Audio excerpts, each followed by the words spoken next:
Hello and welcome to the Pilot Review Show. This is Scott Ross.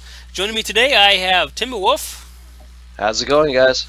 and as a special guest today, as his submitted build, we have Mr. Math himself, Val. Hello, hello. So he is the probably the one person that I would consider a tank because I've flown with him personally. Sorry to any of the other tanks out there who are good tanks. I haven't flown with you. I can't vouch for you. Um, but I can vouch for Val because like I said, I've flown with him. He is perhaps one of the best tanks that I've known in the game for quite a while here.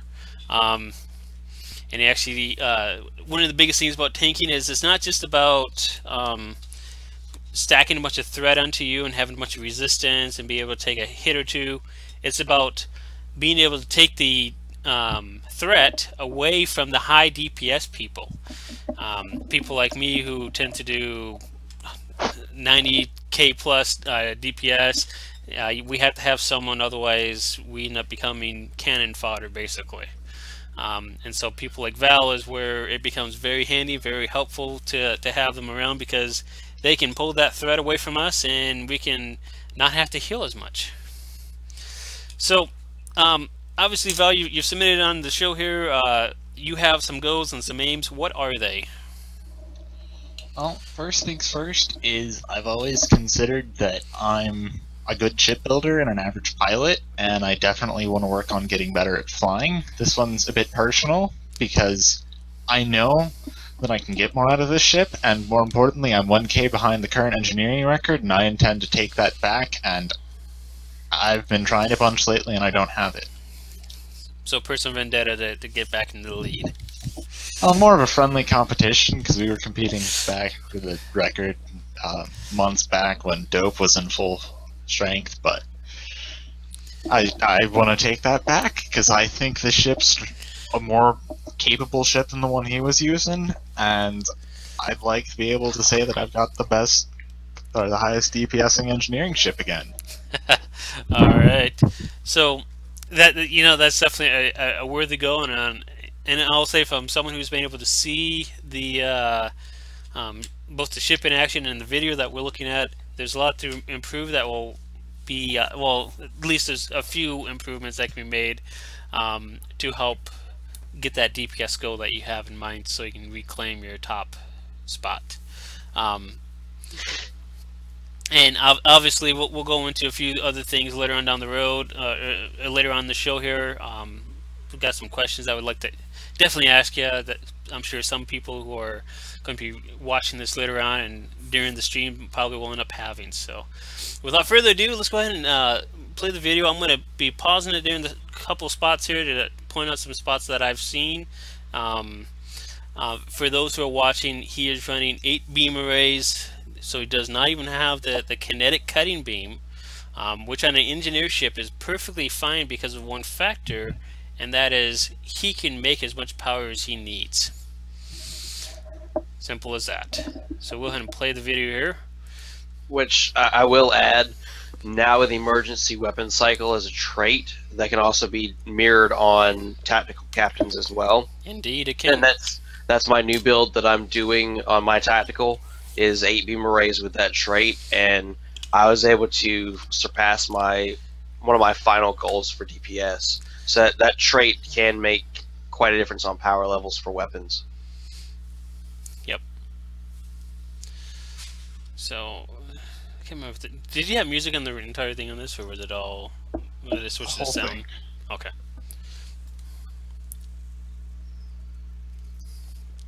A lot of times I tend to watch when I'm at work. And obviously, this is a run in the DPS channel, so they have the countdowns and wait for pets so they can get all organized. Actually, it was just a bunch of friends in Reddit chat, but Well, I there think you all go. the people in here are qualified for 50K. It's the same concept really when it comes down to it. And as an engineer, the one thing he doesn't have to do is he doesn't have to actually get GDF. So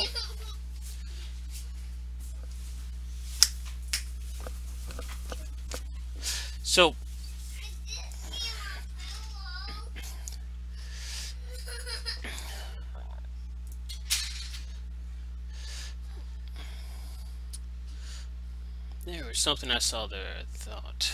So I got a little distracted there by kids coming in the room. I'm going to back this up a little bit here, because there was something I didn't notice here that I wanted to point out.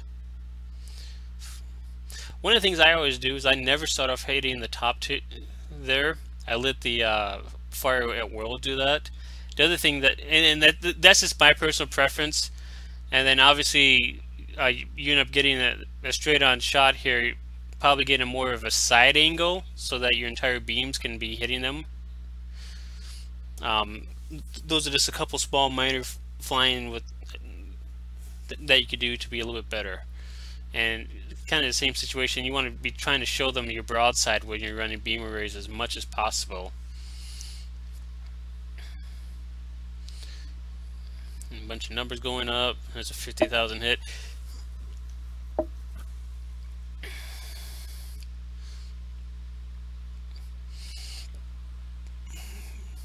Now this is one thing that I don't know if I would do with the cloaking. Typically I will be hitting the gateway all the way through. The other thing is you're behind the transformer here. I would have been out over here in this area here, so I get the critical flanking on it, which could have just been you overflying, because I know you try and stay out in that front spot as much as you can. And good positioning there on the spares. I mean, most of it, for the most part, is just getting the right team at your point now. I mean, there's only a couple things that I've seen, but they're critical things for getting the critical hits and the critical flanking hits that you want to be getting, especially with the intel tree.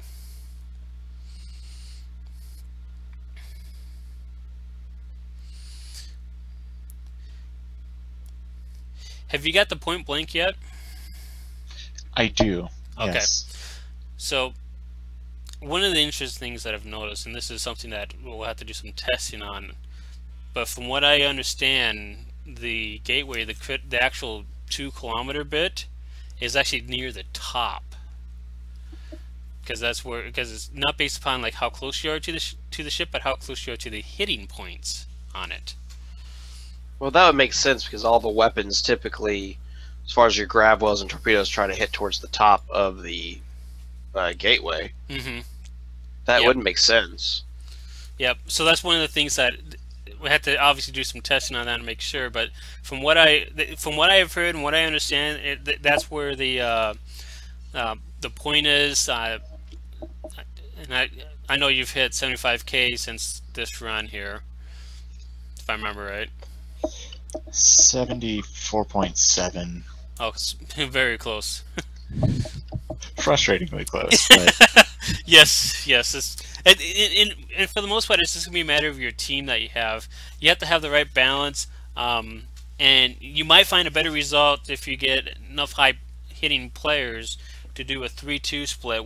And if you're on the right side, and I don't mean like on like the right side itself, but if you're on like typically the side with the 2, unless you're running with recluses, then you want to be on the side of 3. So you got the 2 recluses buffing you up. Yeah, recluses. But so those are ways that you can push it beyond if you want to get that kind of a specialized team. It's not necessary, but yeah, 3-2 split without recluses, you probably could be pushing yourself into the 80K range. all right. Thanks for that.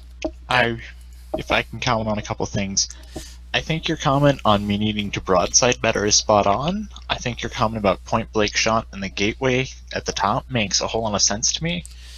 The reason I always go for the cubes as opposed to the transformer when I'm flying over to the side is this is just something I do.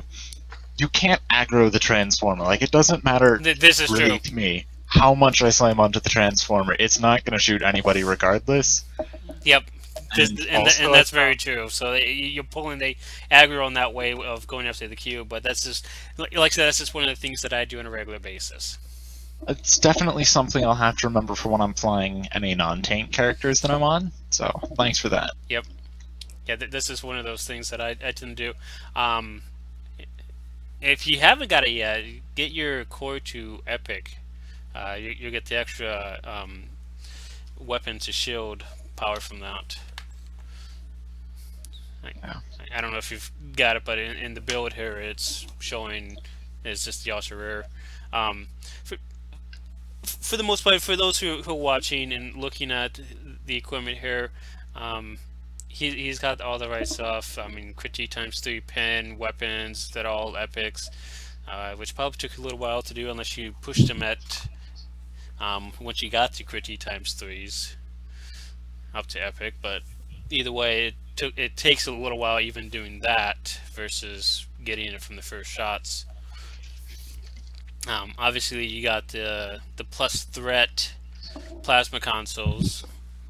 You know, for the most part, the build is solid. You're not going to have any issues, and for a tank build, you're spot on for what you need to be having to be able to heal yourself up fast if you ever got damaged enough. One thing that you might look at doing, and this is especially at the Iconian set, because from what I understand, that's got a lot more survivability on it. I would, and this is one of the things that I do on my Lieutenant Science, is I will run Hazard Emitters 1 with Tychon's Rift 1. Absolutely. So if I can, I've looked at the Iconian set a lot. I've actually gone to Deflector at Epic, the engines in Ultra Rare. Yep. It's not significantly more survivable than the Delta Deflector Nukara 2 set combination that I've got going on. Yeah, but from what I understand, it's the other stuff that adds on. Because if I remember, if isn't the engine adding like a plus defense or something like that? The engine's like 5 defense and kinetic resist or something at full impulse. Yeah, which with the torpedoes and ISA, for example, that's going to be pretty good for defending against those and whatnot. Your devices. What other devices do you have? Do you have anything other than just a sub-space? That's the only device I ever run. I'm working on leveling a Delta Alt to get that Temporal Negotiator or whatever it is. Yep. Okay. And that's one of those things that I would definitely recommend, and that's not too bad to get. It just takes a little while. The other thing you might look at doing, well, what's some of the other things I run? I have to remember my build. I'll pull it up in a second here. But I got a couple of the like I got weapons and aux battery, so that the new card trait can get a buff on that, and then helps keep the weapons at full. But most of the time, you especially as an engineer, you won't have to worry about your weapons going too low and your power levels as a whole for the most part. Like I said, most of your build is spot on for what you need to have.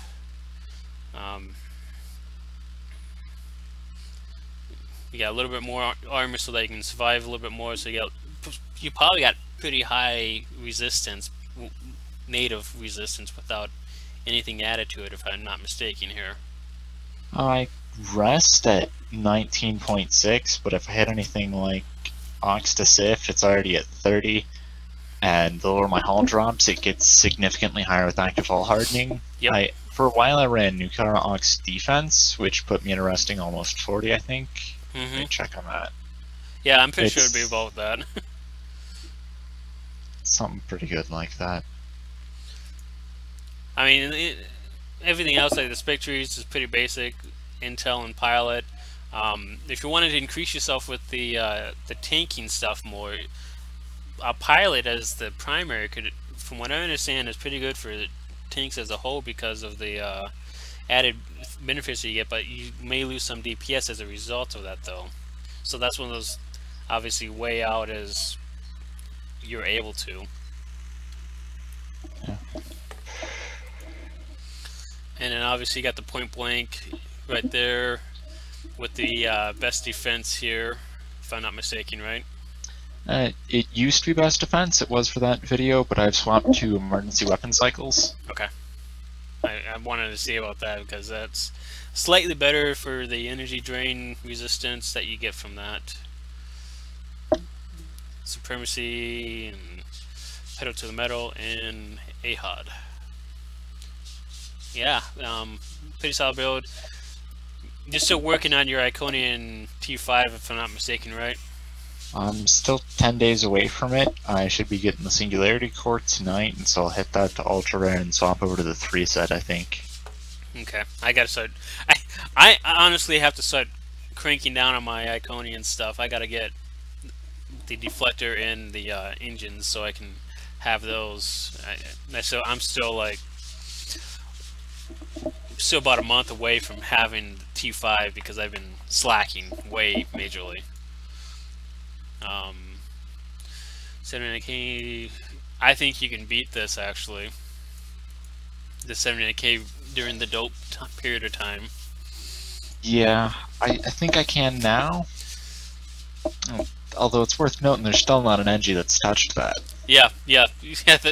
They still haven't hit that, but I think that 79K you'll be able to smash with the right group and the the right things. I think you'll be able to smash that and beat your own record there. Because I'll tell you one thing: when in the new changes here, my record before was 74, and my new record now is 90K, and I've hit 88K in the last couple days here, and that was with some slightly better skills and whatnot, but the team was still lagging quite a bit, so lag is still a killer. Yeah, well, I know lags cost me a few runs that felt like they should have been in the high 60s or 70s. Yep. Obviously, Google, I'm not sure what he does. KDF Zamok. Okay. Okay. Perfect. And then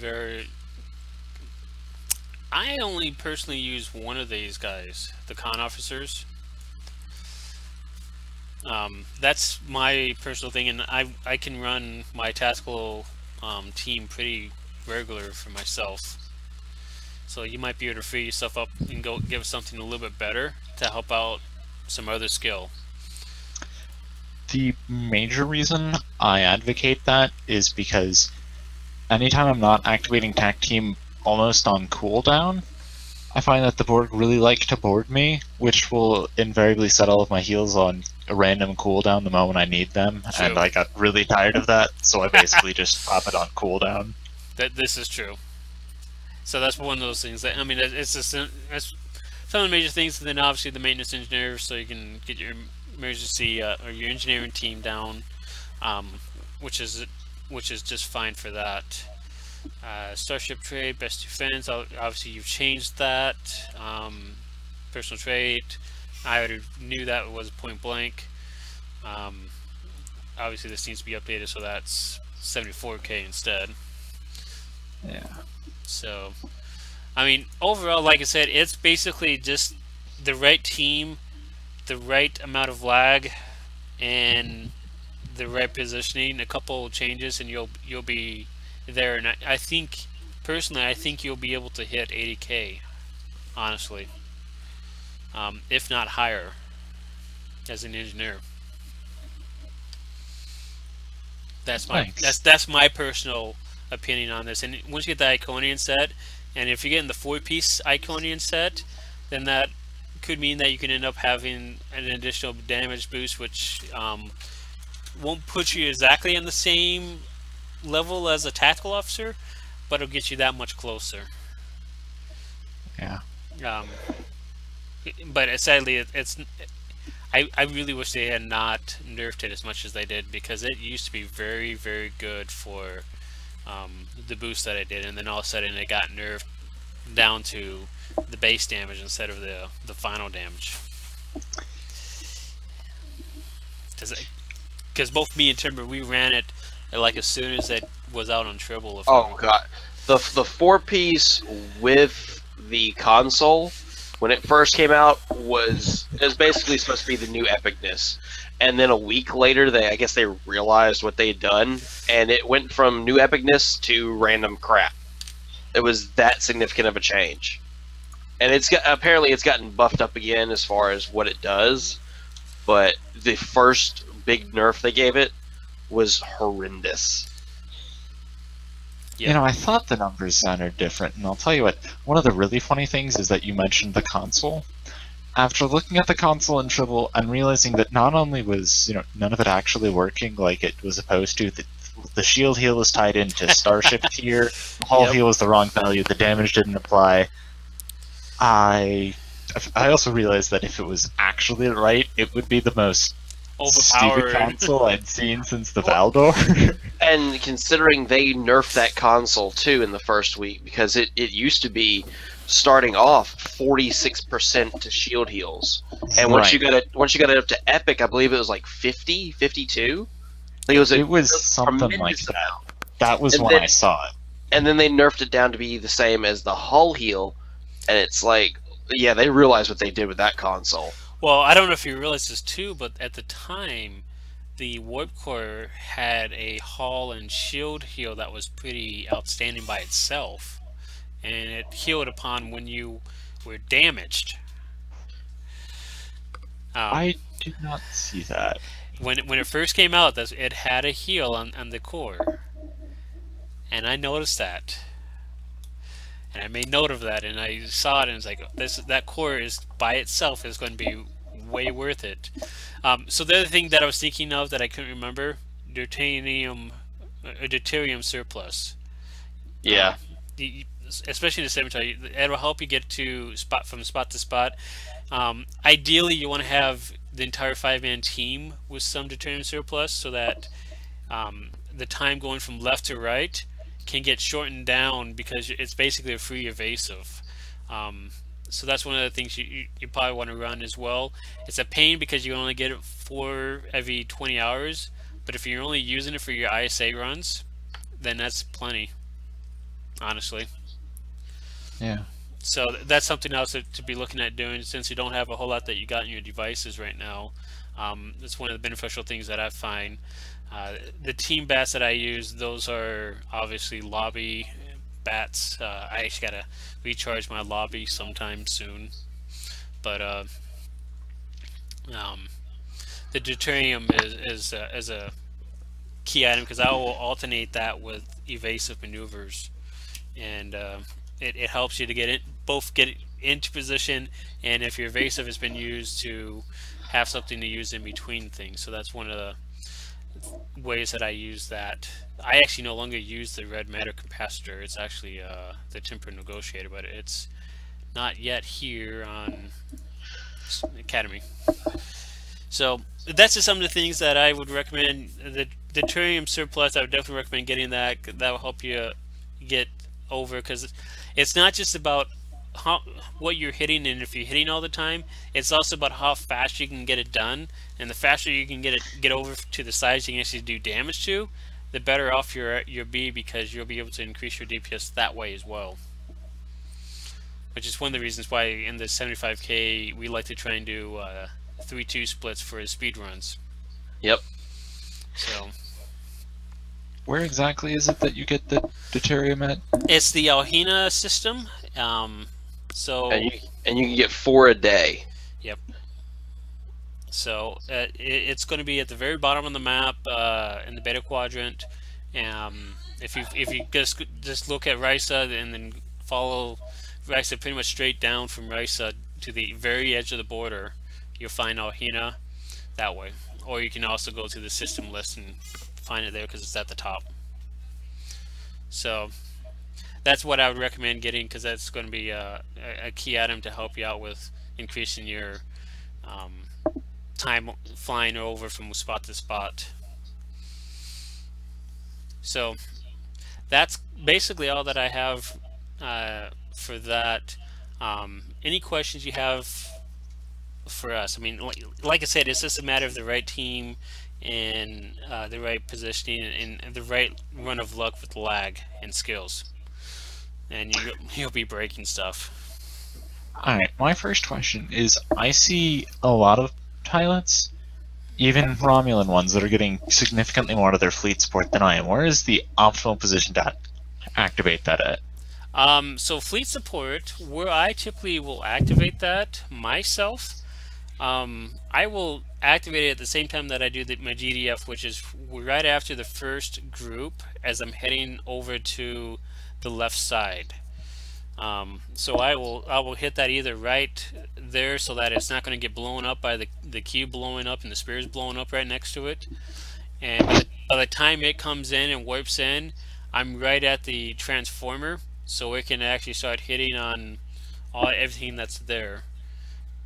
So that's where I do it. Some people like to strike their the fleet support on the right side so that it has a better chance of helping out at the very end where they're going after the gateway in the attack cube.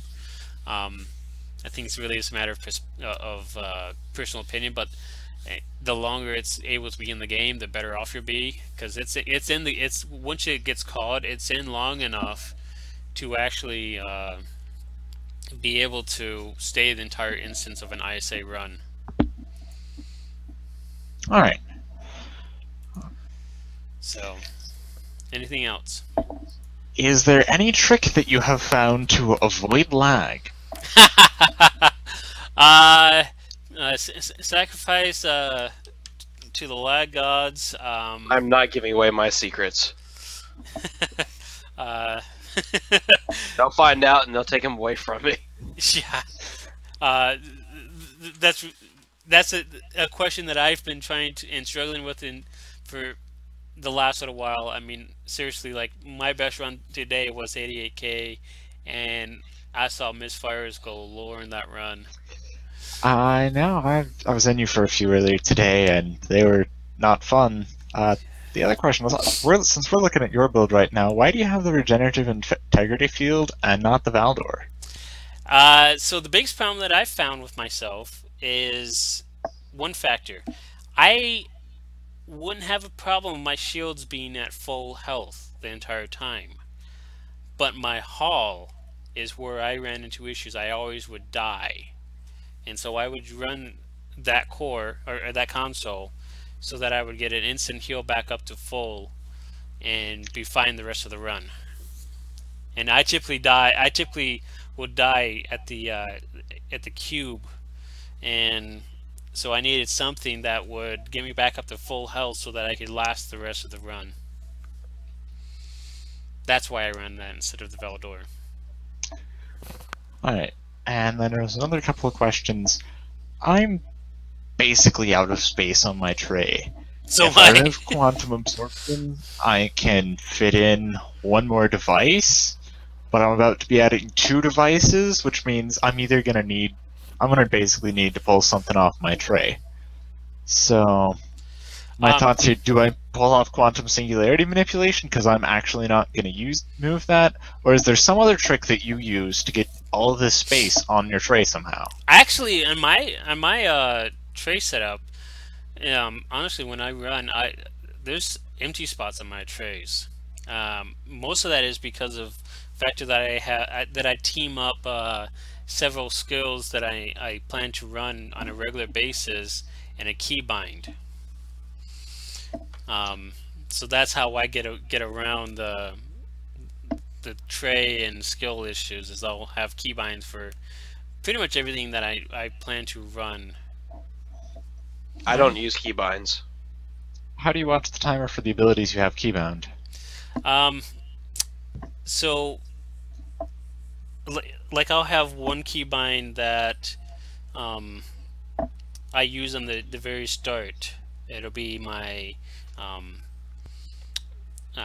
emergency powered weapons, fire all weapons 3, attack pattern beta, and then I'll start shooting at that point, and then I'll hit my tactical team, and then and I'll do that, and so those abilities are all part of one keybind that I use, and then I'll have another keybind that will pretty much catch everything else.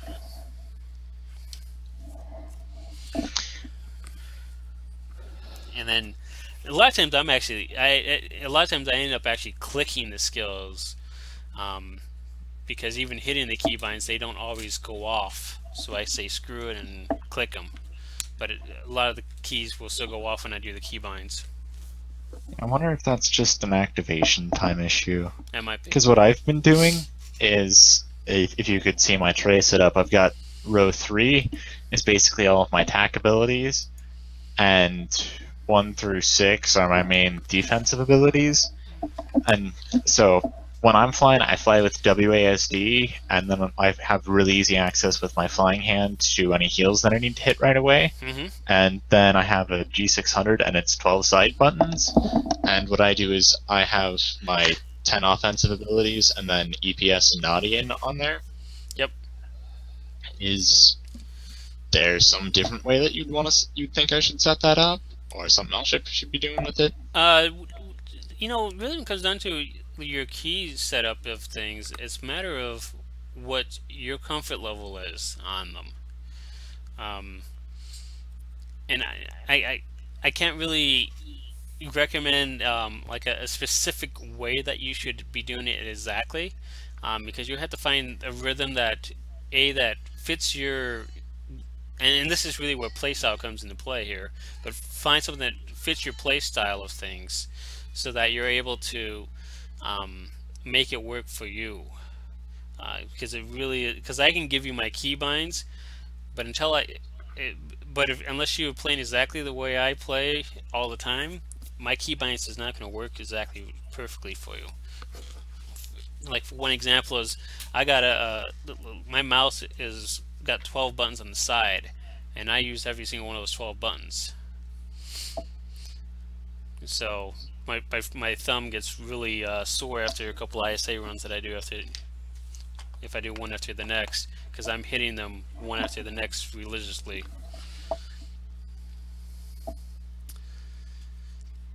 But one of the things that you might be able to do, and I've seen some people do it and have it, is they will have a fourth tray item over here on the far right of the window. So that might be something you can look at. It's it's either the HUD or it's activation from your activation of one of these buttons here on the tray side. I don't remember exactly where it's at, because like I said, most of my tray ends up actually being empty, what I actually have. Alright. So I probably need to pull in some of the skills into my tray so that I know when they're actually going off instead of guessing if they're off or on. But I try and judge it pretty well, and I'm hitting buttons regardless, and hoping that if they go off, they just go off. But I could probably be a little more systematic on things. So, any other questions? I think that's all the questions I have for right now. Okay. So, if that's all the questions here, we'll go ahead and end the show at this point in time. For those of you who want to stick around for the for a little after show, I got a few questions I'm going to be asking Vel here after we get done here. So feel free to stick around, and if anyone that's got any questions out there, we'll be sure to pull them in. So, because this is a great person. For those of you who don't aware, for those of us who are in the DPS chasing numbers, we typically like to have someone that we can go to that is a very good theory crafter, and good with the numbers and figuring out what works and what doesn't work. And sometimes they come to us to figure out how to get better in the DPS numbers range of things, as is the case here basically. So, but thank you all for joining the Pilot Review Show. Thank you, Val, for coming on. We definitely appreciate you and your submissions and support of the show here. Love to have you come on again later on, and definitely love seeing you show people this route here so they can get their pilot reviews taken and looked at and help them become better pilots. You know, when I get my TAC captain with dual beambanks on, I'm absolutely going to submit him, because, man, am I terrible at flying that guy. You know, that's normally what happens. When you go from, like, a beam ray to a dual beambank, you find yourself thinking, how the crap am I supposed to do this now? And I'll give you something that's kind of funny. I went from my dual beam banks here back to my beam rays, and I was doing worse with my beam rays than I was when I doing beam banks. So I had to actually switch back. I swapped characters once over to that captain, and I was 3 minutes into an ISA before I realized that I shouldn't be trying to broadside with dual beam banks. It was terrible. Yep. Alright, well thank you very much for all the help tonight, I really appreciate it. Not a problem. Thank you. Alright, so we're still live, obviously. A little break there is basically if I wanted to cut it later on down the road so I can do some different things here. There is a couple concepts that I had done in this. This needs to be exchanged because I forgot. Can't use this because it's not available. So, have you messed with the chemosite explosion? I have not significantly. Main reason being I can't fit it on this ship, which is basically all I'm going to be flying until I beat Vane. Yep. I do have a copy of it on my TAC, but you know, actually what I should do is that new, you know, the new ROM Warbird, the Morrigu or whatever it is. Yep. I figured out I can tank in that, and based on the bridge officer layout, I could probably fit a copy of chemosite-laced weaponry 1 in it if I had 70 million to spare. Yeah, that's the problem, is the price. Yeah, it's so But you freaking get- expensive. If one is 70, I bought it for 30 even. Yeah, So it jumped significantly. I had it at 18 million myself, actually. I'll take that back. I had it for free, and I sold it on the exchange when it very first came out for 4. Not knowing what it was going to do on the market later. Oh, if we knew what it was going to do in the market later on, we would have 'Cause I got had it. Isn't 3... the current lockbox too? Yeah. So it's only gonna get worse. Oh my goodness. Yes. Yeah. I opened like 20 lock boxes when it first came out, and I had like 2 level 1s and a level 2. And if I'd have kept one for myself, I still could have had like 60, 70 million sitting right there. Easy. It's disgusting, the money I've lost. That's okay, you're not the guy that sold a Recluse for 100k the other week. That would be Oh, me. Jesus. 100k, I still can't believe myself. I imagine that was a complete accident. I was trying would to sell hope it so. for 100 million. You're missing a couple of zeros there. Yeah, just a couple. So, I understand that the Exocomp, the battery duff, is only doing what, base damage? It is base damage. Lasts as long as your battery 10%. Okay. I have one unchecked. That's been one of those things that I've been wondering about, and you know, I switched over to it for a little while, but the interesting thing that I didn't notice about it, the Exocomp, and this is where it helped to have other people running the team weapons and oxbats, is they stacked. Wait, They stacked. run Batteries past or me the how they dots? stack again. What's that? So The batteries you are- hit a weapons battery and someone hits a weapons and ox battery, you have 2 stacks of this stuff going. Yes. Intriguing. Now, I have not yet tested this out in a team with 5 running the weapons bat. Alright, but this is one thing that I did notice and did some testing with a friend, because both me and him use the same DOF. He's actually the one that brought me onto this ideal. And we actually timed it up perfectly so that, like, we'll run it at the same time so that we're both buffing each other up and buffing ourselves up from so we at least got a 2 stack of the weapons boost on it. And then with it being an ox bat on it as well, the ox damage gets boosted up, which increases your damage from the new card trait, which increases your plasma damage. This is one of the ways that people ask me, how do you get so high of damage on your plasma explosions? This is one way. Pretty much. This is one way that I do it. So that's one of the things that And I haven't tested this since then to see if it still is stacking. And I'd love to see if this still stacks, and I'd love to see this in a team of 5 all running it and stacking. Because this would be an interesting outcome if that is, if it's still a stacking, and if it stacks up to 5. Yeah. I think that would be interesting to see. I'm just not sure that everyone can fit an exocomp into their build. I mean, it's cheap, but it's not worth it for me personally to swap out my dialerine for it, and the rest of my dops make me live, and I like those dops more than I like a temporary 10% bonus damage. Yeah. Yeah, especially where you gotta be hitting, I mean, unless you're running, like, a second bat that you're doing in between things, it's one of those things that's kind of difficult to do. But that's one of the things that'd be kind of interesting to see, because for myself, I love it because of that factor that, hey, I'm using it and I'm getting a buff, and if anyone else is, I mean, it's expensive because you're talking 40 lobby for a set of 20.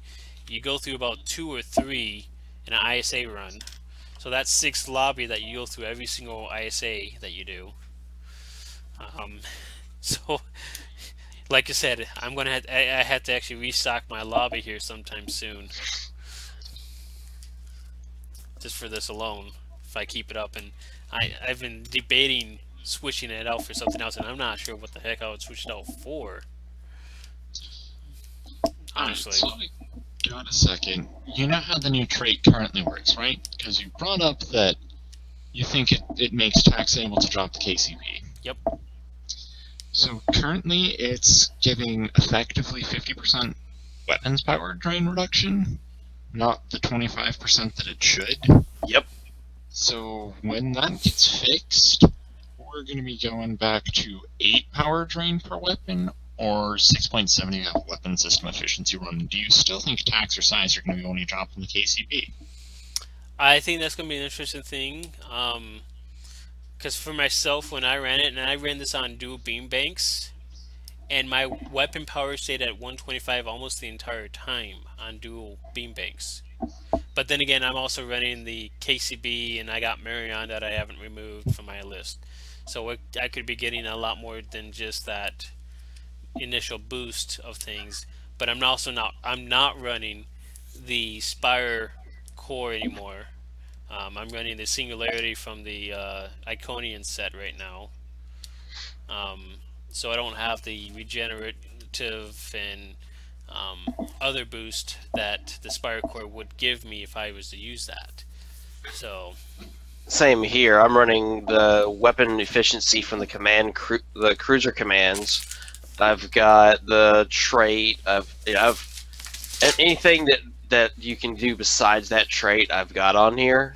So with Marion, with the cruiser commands, with the trait, I think even if they reduce it, I still could run 8 beam arrays versus 7 with the kinetic cutting beam. Yeah, I think it's still going to be very possible for Tax to run beam arrays in that setup. And you know, like in the Scimitar, it doesn't really make a whole lot of sense for them to and tactical officers anyways to run beam arrays. Dual beam banks do just fine, and they'll still probably be the best means of doing things. But I think it's still one of those things that even after if they fix it, and hopefully they make the haste actually do something like haste would do or should do. Because I have one showing the haste is completely not applying. Yeah, it doesn't even seem to be doing anything at all, and like I took a log, I took one weapon, I fired it at one stationary target for about 15 minutes, and my average shots per second without the trait was about 0.71, and my average shots with the trait was about 0.705. And I'm just attributing that to a different bug, the fact that it's even different, but clearly there was no haste being applied. Yeah. Yeah, because it should be like 10% higher if it was going to be actual haste that was going on there. Well, yes, and with just one beam array, it should have been 0.8 shots per second, but that's, a different issue. Yeah. Yeah, I think, I mean, the trade itself is going to be awesome. If they got it up and going, it's going to change things. And we were all looking at that and saying, hey, we've got basically a haste that's going on here. I think a lot of us was hoping it's going to be a 20% haste that was going to happen. Yeah, well, I heard some rumor it was 25-25, and that would have been pretty sweet, but, a bit absurd, but pretty sweet. Yes, yes. And since I got rid of my kinetic cutting beam assimilated module, one of the theories, and this is coming from Tom, is conductive RCS accelerator. So I've got a lot more turn rate, so I can move faster in the instance. And it's got EPS, so I've got a plus 95% power transfer rate, and that's helping emergency power to weapons 2 and emergency power to weapons 3. See, I even threw on my EPS RCS console, and when I ran 8 beam rays in the scimitar, like I said, for me it was DPS loss. I actually was my top hit was hitting about 56 as a whole, instead of hitting as much as 88 KDPS. So it could very well could have just been my position. I haven't reviewed my videos, but I know for a fact that I was getting misfires galore and whatnot. But it felt like to me it was helping me, and I'm still nowhere near top end because I don't have all pen modifiers. And then what I was talking to Vel about with the Tetrion Cascade, I mean, that alone would boost anybody if it's working that way. I think it's an interesting point you bring up about the RCS. I'm not sure if that's something I should go for, but I'd forgotten to update my build. I'm currently running the Epic Bioneural instead of the assimilated module since I've dropped the KCB off. Yep. Which is a good switch off, actually, because, as a roundman, we got plenty of crit chance that we can get up from our bridge officers alone, and you get a little bit more crit severity with the Bioneural. Yeah, between SROs, flanking, back overflow, everything else, I'm getting like a 30-35% crit chance. So I ran the math, Bioneural got me more damage, and as an added bonus, it's got like, some 28 destructional integrity, which, sweet. Yep. So, just out of curiosity, have you seen the new trait that's supposed to be giving a buff to your attack pattern Delta? I've seen the leak. I still want to know the numbers. I would love to know the numbers, but it would either have to stack, or basically the only point in time at which I would be running it, it would be good enough that everybody else would want to be swapping over to Delta and running it.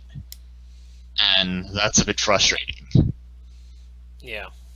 And that's why I've got several copies of different levels of Delta to sell, because something tells me when that comes out, even if the numbers aren't fantastic, people are going to be buying up Delta like crazy on the exchange. They're going to be stupid and want to buy Delta 1, but it's at the, the trainer for god-awful amounts. It's like hilarious. It's going to be hilarious. Oh, that's great. Yeah. So I'm planning for that stupidity because I know it's going to happen. Oh, yeah. And I'm just going to throw this out there. There's no good reason I've ever heard to run a copy of Delta higher than 1, but I guarantee you there's people who do. Oh, yeah. That's why I've got several copies of Delta 3, because someone's going to go, ooh, I can get even higher with this, and I'm going to make millions off their stupidity. I have seen people running Delta 3. I considered it once, actually, way back before Delta Rising, when I was jokingly starting this build, which, interestingly enough, I originally had on a Toll War. I didn't think I could fit a ZMOC into this, so I had attack pattern Beta 1 and attack pattern Delta 3, and so then it was a ship with, like, Delta 3, 3 threat on Delta DOFs, 5+ threat consoles. I mean, it was going to be pulling all the threat, and then Alexei Rykov pointed out to me that was probably way overkill on threat modifiers, and I should just get actual DPS. Yes, that would have been way overkill. But at least now with the plasma explosions, you'd probably be able to get high DPS with that alone. Actually, I'll be honest, the 74k run was a Toll War. Nice. And I've been getting consistently better numbers out of it just because I'm getting about 10k. For what I'm currently doing, swapping over from the scimitar to the tulwar should have been averaging about a 6k increase, and it is. I'm not sure how that's going to play out if I get my weapons on track more often. I'm not sure how that plays out for tank captains who buff their weapons more.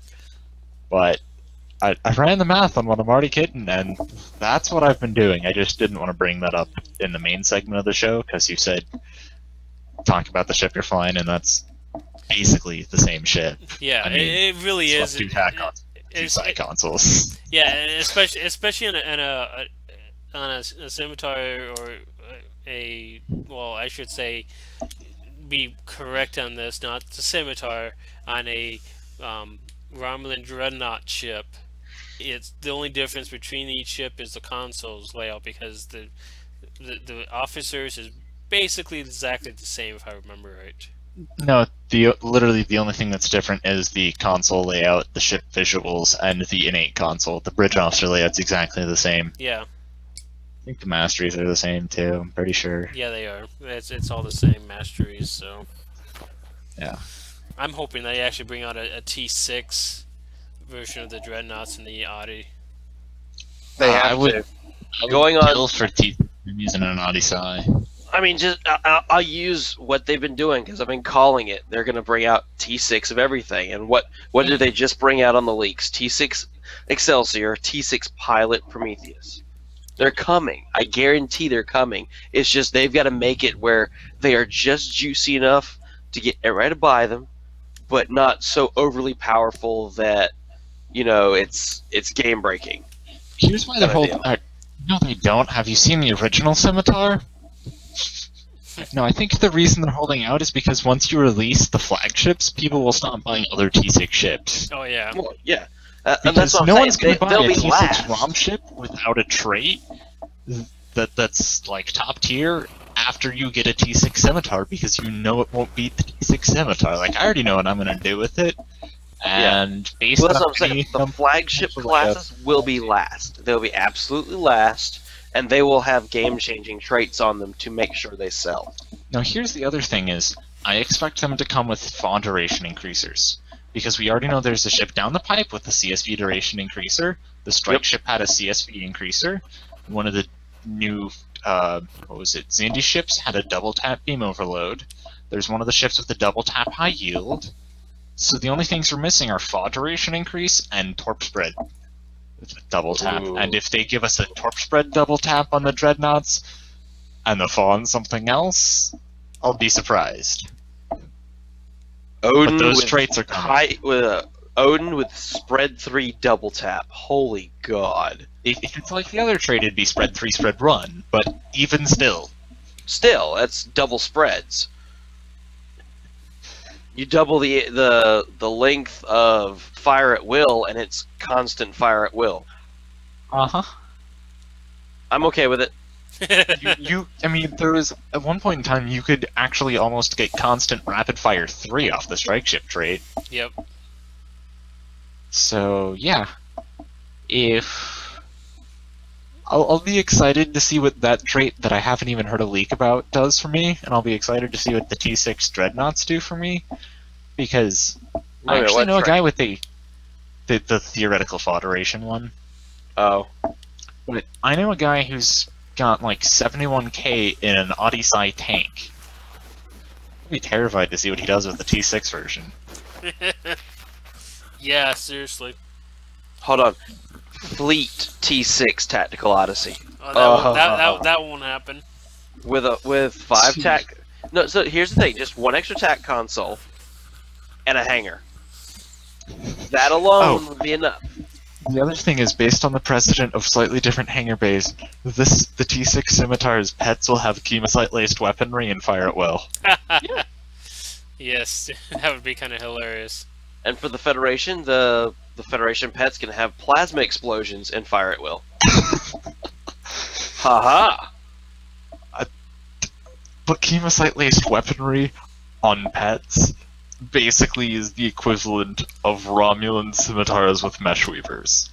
Well, I mean, have you seen the Krenim Raiders that are coming out? They've got Surgical Strike 2, High Yield 3, Viral Matrix 2, and Aceton Beam 2, and they have Raider flanking. And they're using disruptors, which the new disruptors are where is it?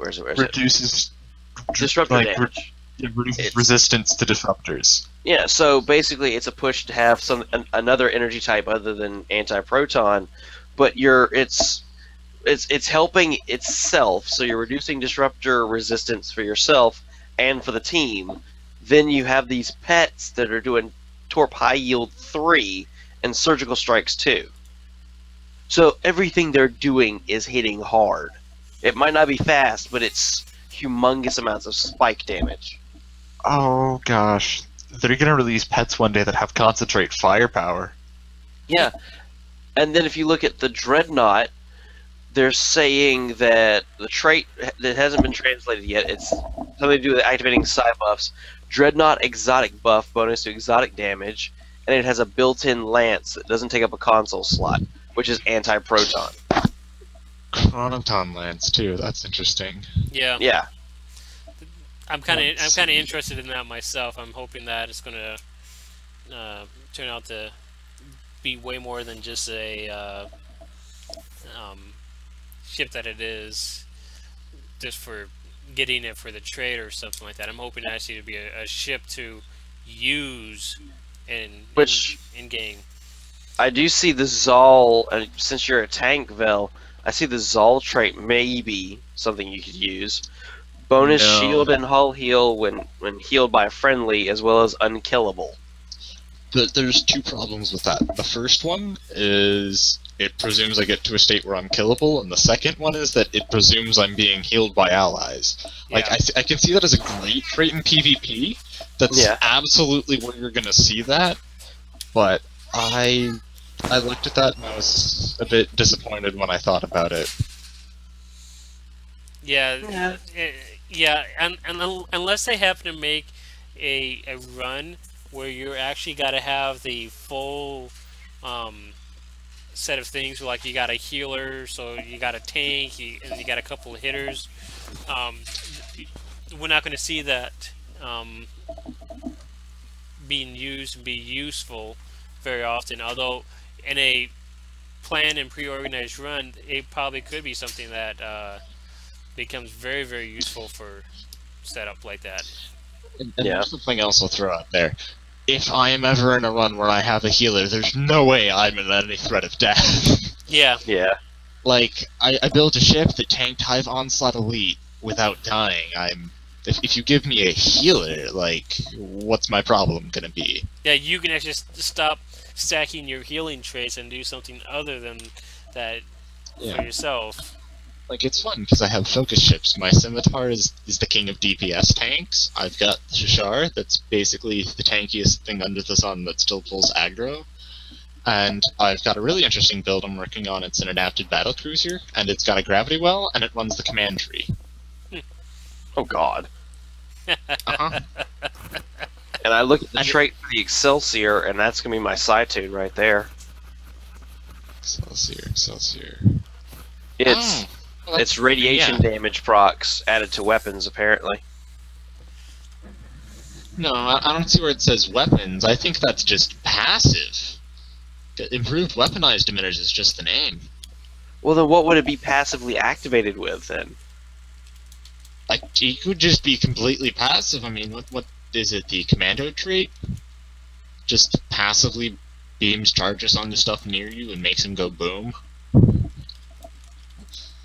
So you think it just randomly just beams on radiation damage to other starships? Ooh. Yeah, you just emit AoE shield by passing radiation damage. Oh, jeez. Wow. Or it could be, well, you've got any science abilities active, we don't know yet. That's gonna be interesting. Yeah, it definitely will be. I mean, there's so much that you can only hope that it's going to be something that's going to make a lot of wealth in what you can actually do. I mean, it'd be nice to start seeing a lot more of the actual professions becoming more useful, because for quite a while, I mean, you had a hard pressed time to find someone that actually was good at healing and doing DPS to not hold back the entire run.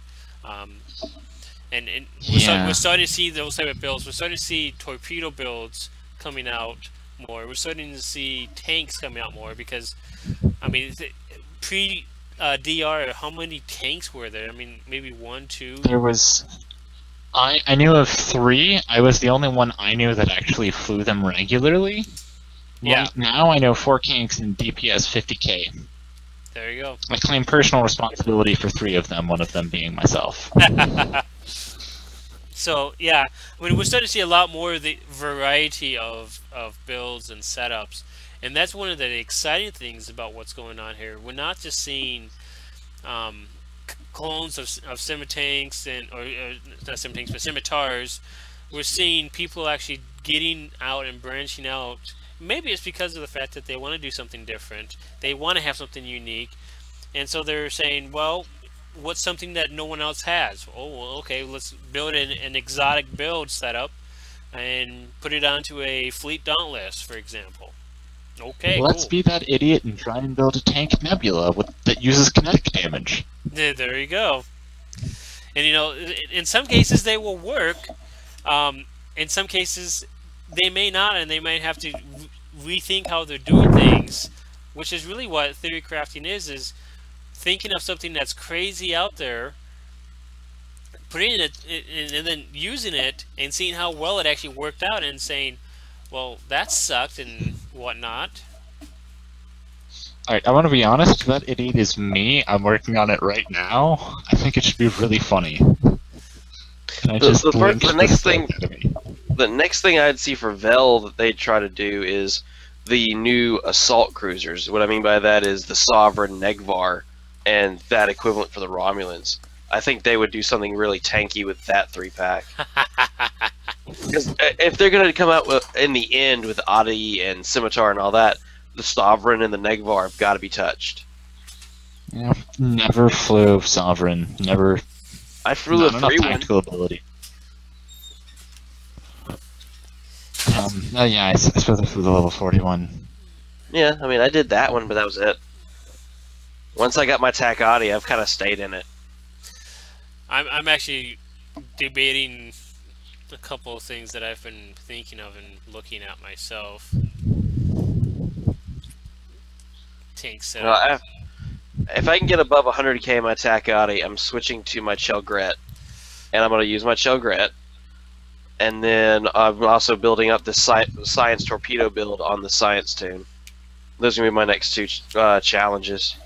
Oh, and my big question is, when do you guys think that Starship traits are going to go cross-faction? Because I know Reciprocity gets me 10k. I've done the math. It's something I brought up on the show. A traits store. That way you could buy any trait for any cross-faction. Actually, from what I understand and have heard discussion-wise, they want to do some of the traits either as a ship that they release on for the other factions, or as a lockbox trait that you can unlock. I think the ones from the Delta packs should be lockbox, just because there's not like the equivalent there. But with most of the rest of them, they could do it like. But if you don't do the ones from the Delta pack as lockbox, then you're just going to have Fed having a numerical advantage over ROMs and KDFs and unique Starship traits. Yeah, and I think that'll be one way that they will look at doing it, is by giving lockboxes that Romulans and KDFs can actually use to get those traits out. And I would be interested in myself in having some of those skills as well, because some of them would be very beneficial. And if I got my Skittle boat that's all decked out for part gens, I'd love to get some of the traits to go along with that. Oh yeah, I would actually, if I could get Fed traits on my Romulan, I would probably instantly pick up Reciprocity, Battle Ready, Desperate Repairs, Reactive repair nanites. Yep. Probably X4, just because I know they're going to sell for $1 billion afterwards. Yep. Yeah, Like, right now I've got 10 copies of ablative shells sitting in my bank, just because I know they're going to sell for more in a couple of months. I know the feeling. So that's definitely one thing that will definitely happen. So I'm gonna go ahead and stop the broadcasting here. Thank you for those who stayed for the after show here. We're gonna probably continue chatting a little bit after we get done here. But have a wonderful day, everyone. Thank you for joining for the show, for those who stayed through the after show. We definitely appreciate you. The YouTube video for those who are watching right now will probably be taken down in a little bit, so I can republish it with the correct introduction, so that it doesn't say Google Hangouts at the start of it. Thank you.